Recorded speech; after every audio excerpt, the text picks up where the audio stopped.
সম্মানীয় সাংবাদিক বন্ধুসকল নমস্কাৰ গ্ৰহণ কৰিব। কোচ ৰাজবংশী জনগোষ্ঠীৰ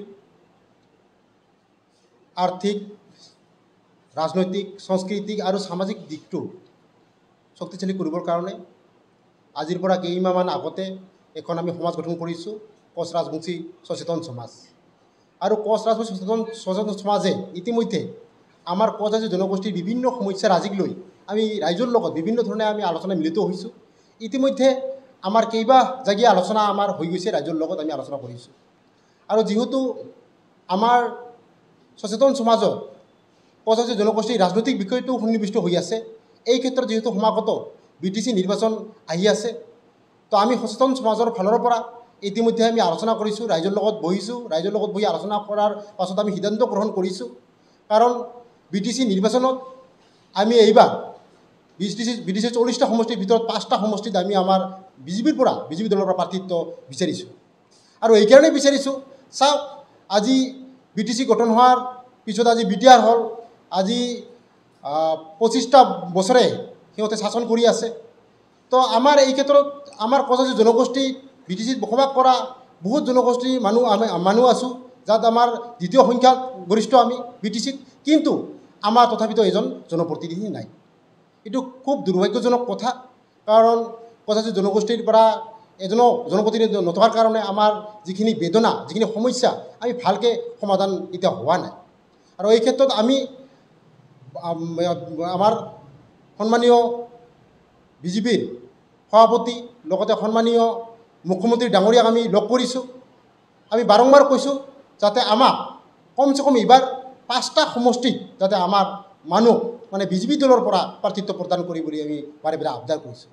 কিন্তু আমাৰ 5টা সমষ্টি বিচাৰিছে যদিও আমাৰ চবতকৈ ফকীৰকাৰাম সমষ্টিটো আমি নামতে এইকাৰণে ৰাখিছোঁ, কাৰণ ফকীৰকাৰামত সমষ্টিত আমাৰ জিকিব পৰা সুবিধাটো বেছি আছে, কাৰণ ইয়াত আমাৰ মানে লোকৰ সংখ্যা বেছি। আমি 23,000 মানে মানুহ তাত ভোটাৰ আছোঁ ফকীৰকাৰাম সমষ্টিত। আৰু যদি বিজেপি মানে দলে যদি আমাক মানে প্ৰাৰ্থিত্ব প্ৰদান কৰে, তেনেহ'লে আমি নিশ্চিতভাৱে এইবাৰ বিজয় লাভ কৰিম ফকীৰকাৰাম সমষ্টিত। এইকাৰণে ফকীৰকাৰাম সমষ্টিৰ কথা আমি বাৰে বাৰে কৈ আছোঁ। কিন্তু আমি আমাৰ সন্মানীয় মানে বিজেপিৰ সন্মানীয় সভাপতি ডাঙৰীয়াক অনুৰোধ কৰিছোঁ, আমাৰ সন্মানীয় মুখ্যমন্ত্ৰী ডাঙৰীয়াক অনুৰোধ কৰিছোঁ যাতে আমাক কমচে কম এইবাৰ কোচ ৰাজবংশী জনগোষ্ঠী ৰাজনৈতিকভাৱে অলপ আগবাঢ়িবৰ কাৰণে যাতে আমাক প্ৰাৰ্থিত্ব প্ৰদান কৰি কমচে কম আমাৰ BTCৰ যিখিনি আমাৰ কোচ ৰাজবংশীসকলৰ যিখিনি সমস্যা, এইখিনি সমাজত আমাৰ সমস্যা সমাধানৰ ক্ষেত্ৰত আগভাগ লয় বাৰে বাৰে অনুৰোধ কৰি আছোঁ। আৰু চাওক, যিহেতু আমাৰ মাজত আমাৰ আহ্বায়ক মানে কমিটিৰ আমাৰ ভালেকেইজন মানুহ আছে, আমাৰ সন্মানীয় অধ্যক্ষ হিতেশ্বৰ বৰ্মন ডাঙৰীয়া আছে, আমাৰ আহ্বায়ক সনীল চন্দ্ৰ ৰায় ডাঙৰীয়া আছে। এতিয়া মই আমাৰ সন্মানীয় অধ্যক্ষ ডাঙৰীয়াক দুই এষাৰ ক'বৰ কাৰণে অনুৰোধ কৰিছোঁ।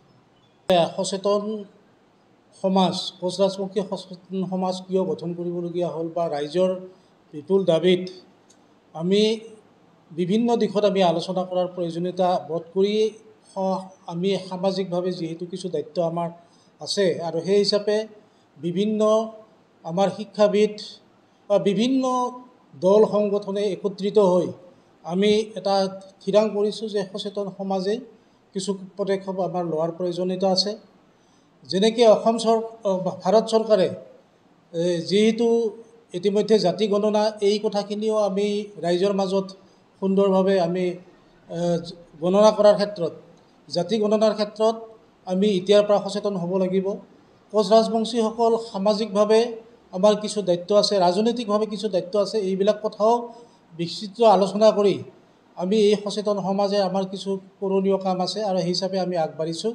আৰু ইতিমধ্যে আমাৰ কোচ ৰাজবংশী বিভিন্ন দল সংগঠন এই সচেতন সমাজৰ লগত থাকি সকলোৱে এক আবেদন জনাইছে যে BTR নিৰ্বাচনৰ ক্ষেত্ৰত যিহেতু 40টা সমষ্টিত আমাৰ গড় হিচাপে প্ৰায় 10% কোচ ৰাজবংশী লোক আছে, আৰু কিছু সমষ্টিত কোচ ৰাজবংশী অধ্যুষিত অঞ্চল আছে। তথাপিও কিন্তু এনেকুৱা হৈছে যে কোনো এটা ৰাজনৈতিক দলেই কোচ ৰাজবংশীসকলৰ ৰাজনৈতিকভাৱে যি উত্তৰণ আৰু ৰাজনৈতিকভাৱে এই কোচ ৰাজবংশীসকলক যি উত্থান, সেই ক্ষেত্ৰত আমি কৃপণালি কৰা দেখা পাইছোঁ। আৰু যাৰ কাৰণে আমি কৈছোঁ যে কোচ ৰাজবংশীসকলৰ বিভিন্ন এই যিখিনি অ'পেন এই সমষ্টিকেইটাত কোচ ৰাজবংশীসকলক প্ৰাৰ্থিত্ব প্ৰদান কৰিব লাগে। আৰু এই ক্ষেত্ৰত ইতিমধ্যে কোচ ৰাজবংশীসকলৰ আটাইতকৈ বেছি অধিকৃত অঞ্চল হ'ল ফকীৰাগৰা সমষ্টি। সেই ফকীৰাগৰা সমষ্টিত আমি আচলতে বহুদিনৰ পৰাই প্ৰাৰ্থী বিচাৰি আছোঁ আৰু কোচ ৰাজবংশীসকলে প্ৰতিবাৰে নিজাববীয়াকৈ আমি খেলিবলগীয়া হৈছে। আৰু যাৰ কাৰণে আমি এইবাৰ সহায় বিচাৰিছোঁ যে যিসকল শক্তিশালী ৰাজনৈতিক দল ৰাষ্ট্ৰীয় দলেই হওক বা আঞ্চলিক দলেই হওক কোচ ৰাজবংশীসকলৰ ৰাজনৈতিক ক্ষেত্ৰত গুৰুত্ব ভূমিকা ল'ব লাগে। আৰু বিশেষকৈ কোচ ৰাজবংশীসকল জিকিব পৰা এটা সমষ্টি সেইটো হ'ল ফকীৰাগ্ৰাম সমষ্টি।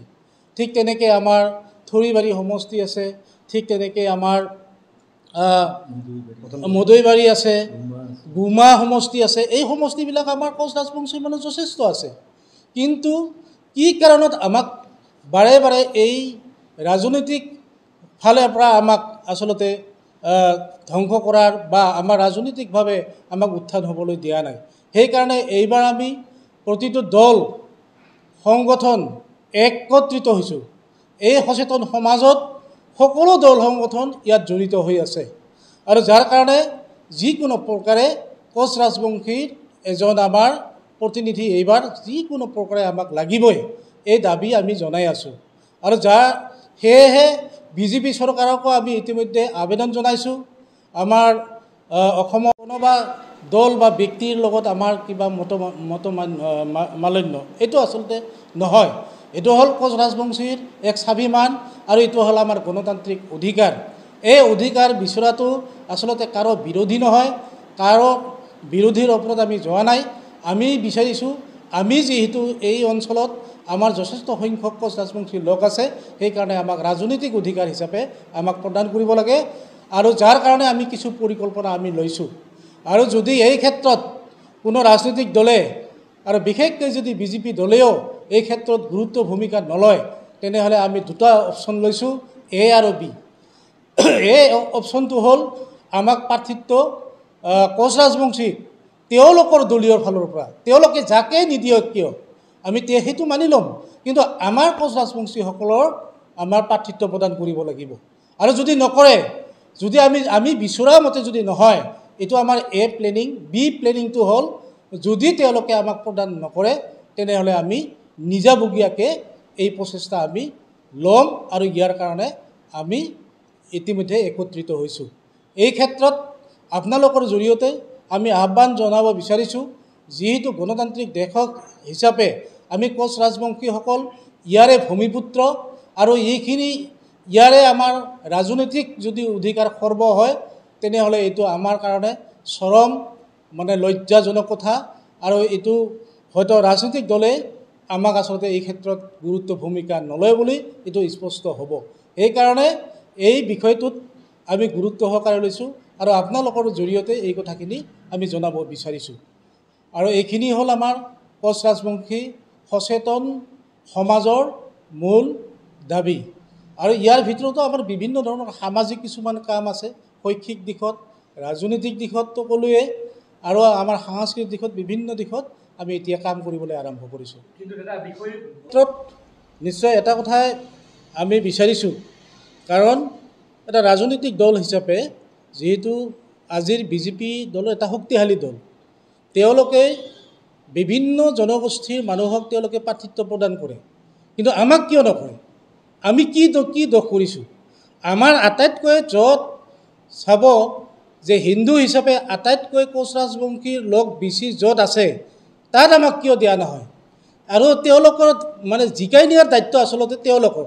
আজি কোচ ৰাজবংশীসকলে নিশ্চয় আপোনালোকে জানে যে আৰ্থিকভাৱে হওক বা বিভিন্ন দিশত হওক, আজি কোচ ৰাজবংশীসকলৰ ৰাজনৈতিক যি প্ৰক্ৰিয়া, বৰ্তমান আজিৰ যি ৰাজনৈতিক প্ৰক্ৰিয়া চলি আছে, এই ৰাজনৈতিক প্ৰক্ৰিয়াটো আচলতে এটা ৰাজনৈতিক সহায় নিশ্চয় প্ৰয়োজন হ'ব বুলি ভাবি আমি সেই প্ৰয়োজনীয়তা বোধ কৰিয়ে আচলতে এই দাবী আমি উত্থাপন কৰিছোঁ।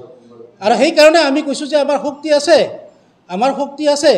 আমি নিজে সেইকাৰণে কৈছোঁ যে যদি নহয়, আৰু সেইকাৰণে কৈছোঁ যদি নহয়, আমি সেইটোও সম্পূৰ্ণভাৱে প্ৰস্তুত, আমি নিজাববীয়াকৈ প্ৰাৰ্থিত্ব প্ৰদান কৰিম।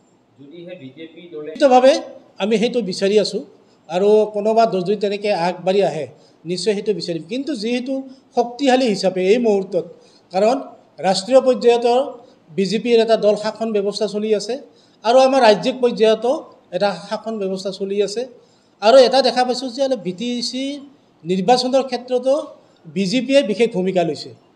আজি দেখা পাইছোঁ যে আমি যে ৰাজ্যিক সভাপতি আৰু আমাৰ সন্মানীয় মুখ্যমন্ত্ৰীয়েও বৰ্তমান BTRত যি ৰাজনৈতিক প্ৰক্ৰিয়া চলি আছে তেওঁলোকে বিশেষভাৱে গুৰুত্ব প্ৰদান কৰিছে।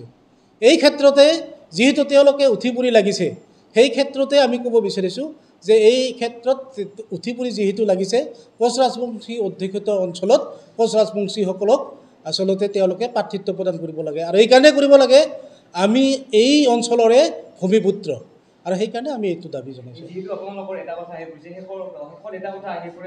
নিশ্চয় এই ক্ষেত্ৰত আক্ৰাছুৰ লগতো এই বিষয়ে আলোচনা হৈছে আৰু যিহেতু আক্ৰাছুৰ আমাৰ এই সচেতন মঞ্চৰ লগত ওতঃপ্ৰোতভাৱে আক্ৰাছু জড়িত হৈ আছে আৰু আক্ৰাছুৰ এক বিশেষ ভূমিকা লোৱা আমি দেখিছোঁ। কিন্তু যিহেতু অতি শীঘ্ৰেই এই একত্ৰিত হ'ল, এই একত্ৰিত হোৱাৰ পিছত আজিও হয়তো এই মঞ্চত আপোনালোকে নিশ্চয় পালে হয়, কিন্তু আমাৰ যিহেতু নতুনকৈ একত্ৰিত হ'ল আৰু তেওঁলোকে এতিয়াও এক্সিকিউটিভ দিয়া নাই, এক্সিকিউটিভ তেওঁলোকে হয়তো এইকেইদিনৰ ভিতৰতে তেওঁলোকে এক্সিকিউটিভটো দিয়াৰ লগে লগে সচেতন সমাজৰ লগত তেওঁলোকৰ লগত আমাৰ এটা আলোচনা আছে, সেই আলোচনাত তেওঁলোকৰ অংশগ্ৰহণ কৰিব আৰু আমি আশা ৰাখিছোঁ, আশাই মাত্ৰ নহয়, ইতিমধ্যে প্ৰতিটো সভা সমিতিয়ে আক্ৰাছুৱে হওক সন্মিলনীয়ে হওক, আমাৰ ইয়াত সন্মিলনী আছে, আমাৰ ইয়াত আক্ৰাছু আছে, আমাৰ ইয়াত বিভিন্ন ধৰণৰ সংগঠনবিলাক কোচ ৰাজবংশী সংগঠনবিলাক ইয়াত আছে। যদিহে আপোনালোকে নিৰ্দলীয় প্ৰাৰ্থী দিবলগীয়া হয় তেতিয়াহ'লে এটা সমষ্টিত দিব নে কেইটা দিব? আমি সেইটো বিবেচনা কৰি আছোঁ আৰু ইতিমধ্যে আমাৰ দাবী প্ৰায়ভাগ আমাৰ সমষ্টিবিলাকত দাবী আহিছে, কোচ ৰাজবংশীসকলে মানে আমি যদি নেদে, কোনো দলে যদি নেদে তেনেহ'লে আমি নিজাববীয়াকৈ এই ব্যৱস্থা আমি ল'ম। শেষৰটো প্ৰশ্ন দাদা, যদি আপোনালোকে যিহেতু ৰাজনৈতিকভাৱে আহিছে, এতিয়া আপোনালোকৰ এই বিষয়টোৰ ওপৰত যিহেতু প্ৰাৰ্থী প্ৰদানৰ ক্ষেত্ৰত আপোনালোকে লাগি আছে, তেনে ক্ষেত্ৰত BPFৰ লগত কিবা আলোচনা চক্ৰ আপোনালোকে আগবঢ়ায়? এই সম্পৰ্কত কোনো BPFৰ লগত কোনো তেনেকুৱা বা UPPৰ লগত তেনেকুৱা কোনো আলোচনা হোৱা নাই। কিন্তু আমি বিভিন্ন সময়ত আমি মিডিয়াৰ জৰিয়তে আমি পৰ্টেলেই হওক বা আমাৰ লাইভ মিডিয়াই হওক বা পেপাৰ মিডিয়াই হওক এই দাবীখিনি কিন্তু আমি জনাইছোঁ।